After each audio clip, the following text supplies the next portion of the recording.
I'm Mark Scott. I work for KW Alternative Feeds as a regional technical manager for the ruminant business. My name's Sam Dickinson. I'm a fourth generation dairy farmer here at Aberdeen Farm in Lancashire. On the farm we've got about 270 dairy cattle with followers, and we finish our own beef and sell them at the auction.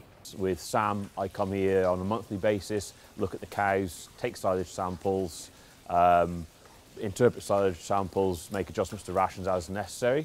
In this instance, we also discuss buying opportunities in terms of which feeds we should be using for the next 6-12 months and when times are right to actually buy those feeds as well.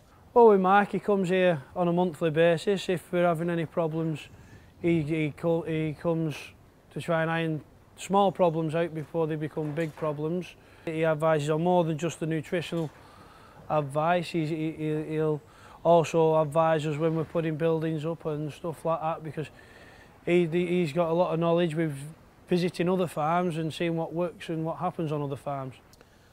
In terms of my input to the business, I see I can make a difference by working with Sam to improve production by advising the correct feeds, but in reality that's one of the smaller parts of what we do, because it's looking at the bigger picture. Since we've been working with Mark, it's a number of years since Mark's been coming now, and when he first started coming we set a target of achieving 30 litres a cow from about 24 litres. And I think one of the first things I can remember changing with Mark was the dry cow ration. We included a lot more straw into the dry cow ration, decreased the incidences of twisted stomachs and milk fevers.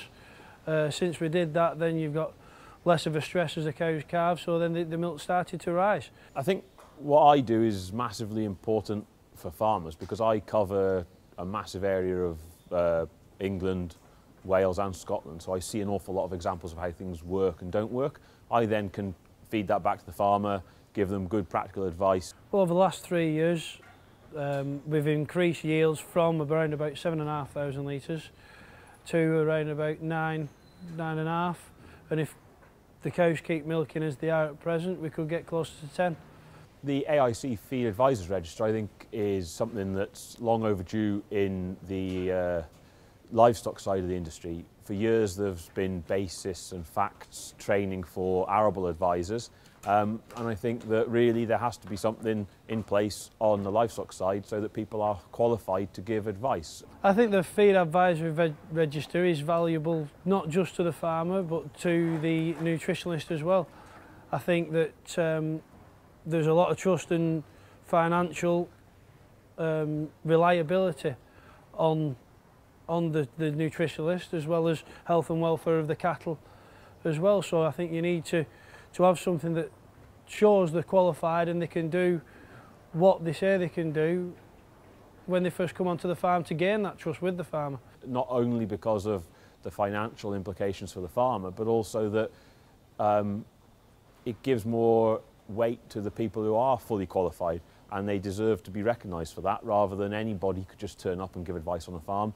I think having a qualification that says I am competent in doing this, I think is a big plus. I think it makes us as an industry more professional as well.